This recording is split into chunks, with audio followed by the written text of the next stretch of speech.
porque si no me queda aquí también. Aparte va a ser como un minuto. Seguimos en su programa de Radio Yus Multimedia con el tema La reforma fiscal de Estados Unidos y su impacto en México, con nuestra invitada, la doctora Patricia López Padilla, anunciándoles que estamos transmitiendo en vivo desde Avenida Universidad 2219, a un costado de Ciudad Universitaria, en las instalaciones del Sistema de Universidad Abierta y Educación a Distancia. Antes de seguir con el programa, vamos a nuestra cápsula informativa.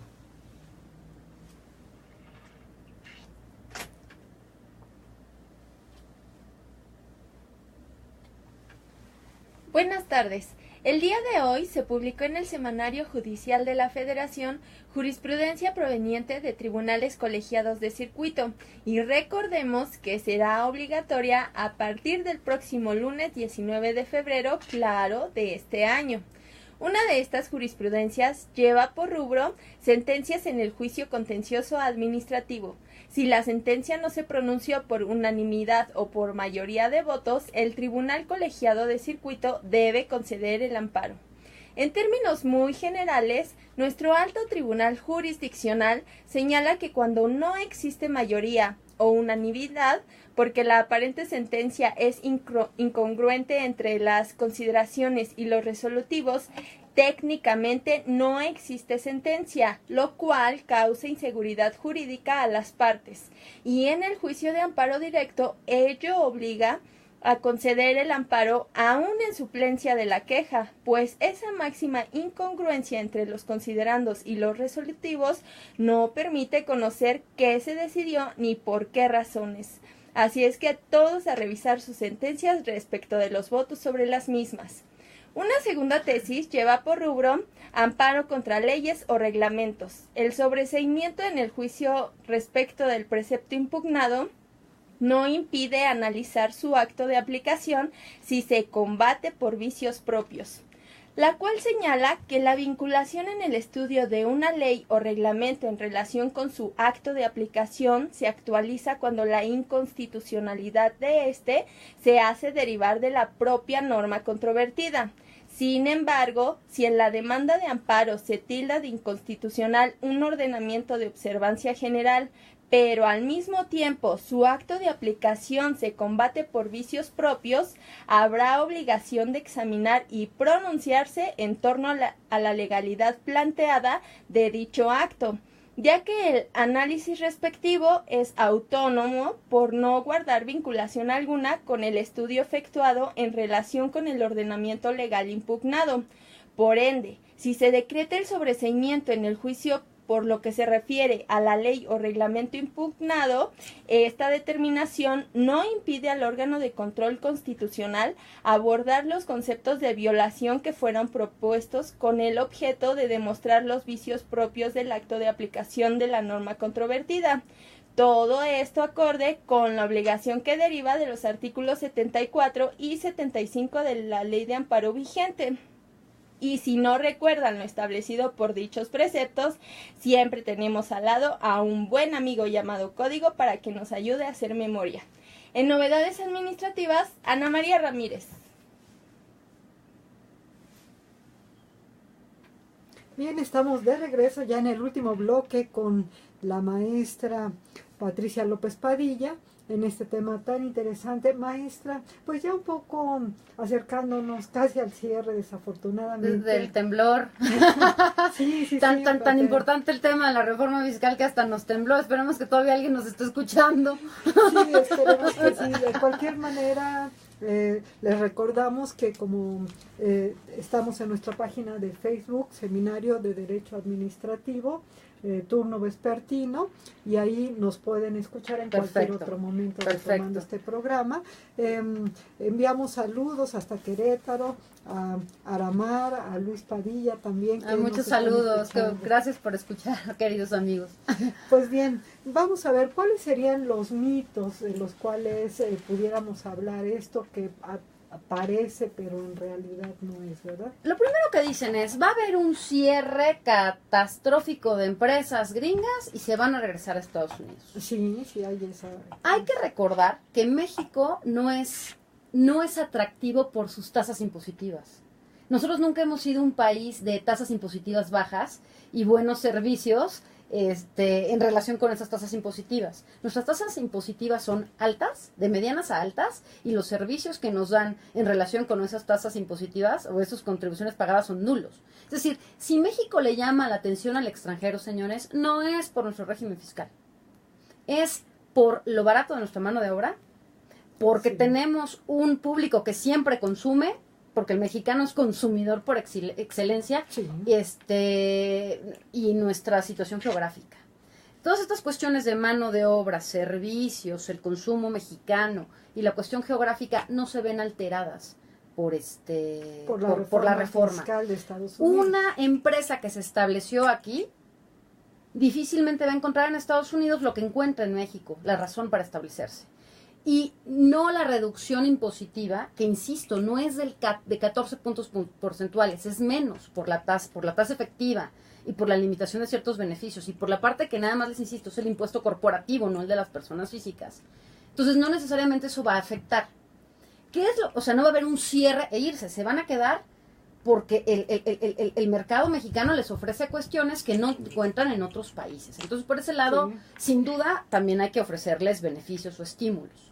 Y hay que recordar que, pues también como un elemento de competitividad, pues tenemos ahorita el proyecto de las zonas económicas especiales, que es muy interesante, ¿no? Que ese, curiosamente, está enfocado al sureste mexicano. Uh-huh. Para incentivar, impulsar el sureste mexicano. Aquí algunos empresarios claman porque esas zonas especiales también se establezcan en el norte o en el centro. Así es, y colindando con Estados Unidos para hacer más atractiva el consumo y la inversión, ¿no? Pero entonces es uno de los mitos, no necesariamente eso se va a generar. ¿Qué sí podría generarse? Que las empresas que fueran a abrir apenas, o las plantas que fueran a abrir, ya no se establezcan. Pero no es una cuestión de cese de captación de inversión, no de cierre y fuga de capital, que eso sería terrible, ¿no? Entonces creo que todas estas cuestiones se tienen que considerar. Otro mito es pensar que la repatriación de capitales promovida por México, Estados Unidos, de los mexicanos que retornen el dinero que tienen en Estados Unidos, nos va a salvar. No es lo mismo el capital mexicano en Estados Unidos que el capital gringo en México. Sí, entonces, claro. Retorno el capital. ¿Y qué voy a hacer con ese capital? ¿En qué lo voy a invertir? A lo mejor me produce más allá. El chiste es que ese capital pague impuestos. Sí. No es con una repatriación de capitales que pretenden seguir estimulando como se van a paliar estos efectos. Sí, no, en realidad no han funcionado. ¿Qué es lo que tiene que hacer, en mi opinión, el Estado para tratar de paliar estos efectos o suavizar estos efectos? Sí, ver una reducción de tasas de tasa corporativa, pero no podemos pensar que la podemos, y no soy del SAT, de verdad, siempre he defendido a contribuyentes, pero no podemos pensar que vamos a bajar una tasa al 20%, o al 21%, o al 25%. ¿Por qué? Porque, insisto, nosotros sí dependemos del impuesto sobre la renta. Estados Unidos no depende del impuesto corporativo. Nosotros sí dependemos del consumo y del impuesto sobre la renta. Entonces, sí bajar unos 2 o 3 puntos porcentuales la tasa del impuesto sobre la renta, que ya es mucho, Sí, pero tratar de bajarla y sobre todo, y ahí sí pegarle a los legisladores y al SAT, es decirle, señores, ¿qué están haciendo con el castigo tan brutal a las personas físicas en las deducciones personales y las deducciones de los gastos de previsión social o de las erogaciones otorgadas a los trabajadores? Por ahí deben empezar, por permitir esas deducciones que una empresa de Estados Unidos que se establece en México ya no puede realizar. Sí. Entonces creo que eso es muy importante. Y en Estados Unidos, con ciertas limitantes, ya lo puede realizar. Sí, entonces, tiene que haber ese cambio, ese permiso en la deducción. Otra cuestión, así como está exento el dividendo que otorgue la subsidiaria gringa establecida en México a la corporación en Estados Unidos, pues debería pensarse también que aquí no hay que cobrarles el 10% de impuesto, el 10% de retención adicional sobre dividendos distribuidos, sí, claro. ¿no? O sea, creo que eso es un punto importante. También se clama porque haya un alza en el IVA. De hecho, hay quien dice, bueno, pues sacrifica el impuesto sobre la renta, baja el impuesto sobre la renta, fomenta el ahorro y encarece el consumo. De tal manera que con el consumo todo el mundo tributa. Claro. Pero además de los problemas electorales, que eso significaría, los problemas políticos, eso significaría de grabar todo a la tasa del 15 o del 16% con IVA, hay un punto que hay que tomar en cuenta. Nos encarece. Sí, El claro. subir el IVA encarece la cadena de producción. Entonces eso nos hace menos competitivos para el mercado gringo. Y a nivel interno. Y a nivel interno, y ¿no? una recesión tremenda. Y a nivel ¿no? interno. Y entonces eso es otro mito, es decir, oye, el IVA va a ser la solución a nuestros problemas. No. La solución a nuestros problemas no puede depender de una cuestión tributaria. La solución a nuestros problemas depende de la inversión y reinversión en tecnología y preocuparnos por nuestro mercado interno, que no lo hacemos. Y tratar de explorar nuevos mercados en el extranjero, no solamente depender de Estados Unidos. Creo que de alguna manera el miedo zozobra por esta reforma es una justa consecuencia de la excesiva dependencia que hemos tenido con Estados Unidos. Desde luego, Uh-huh. desde luego. ¿Algún otro aspecto que querramos aquí dejar sobre este tema? Que realmente no nos dejemos llevar por el pánico de una tasa de una reducción de la tasa corporativa, ¿no? Para las sociedades en Estados Unidos. Evidentemente sí es un estímulo, evidentemente sí propicia un fomento a la inversión en Estados Unidos, pero eso cualquier estado lo debe hacer. Lo que debemos hacer, y eso es imprescindible, es que todas las plataformas electorales, ya sé que ahorita no las contemplan, pero en un futuro tiene que haber dentro de la reforma medidas que abarquen este problema para fomentar la inversión de Estados Unidos y para fomentar no solamente de Estados Unidos, del resto del mundo. No nos sirven amenazas diciendo ahora Estados Unidos te vamos a considerar como paraíso fiscal. Eso a Estados Unidos no le preocupa al mexicano que invierte en Estados Unidos. Sí. Entonces, no nos vamos a ir con ese tipo de amenazas, sino tenemos que ver si vamos a quitar este impuesto de adicional sobre dividendos que nada más deprime las inversiones y Sí. no sé en recaudación cuánto le reporta al Estado. Y otra cuestión que es muy importante, si Estados Unidos se puede dar el lujo de hacer este tipo de reformas, que sacrifican recaudación en pro de la inversión, es porque tienen recaudación local fuerte. Nosotros en recaudación estatal estamos en pañales, Totalmente. por culpa o gracias al Sistema Nacional de Coordinación Fiscal.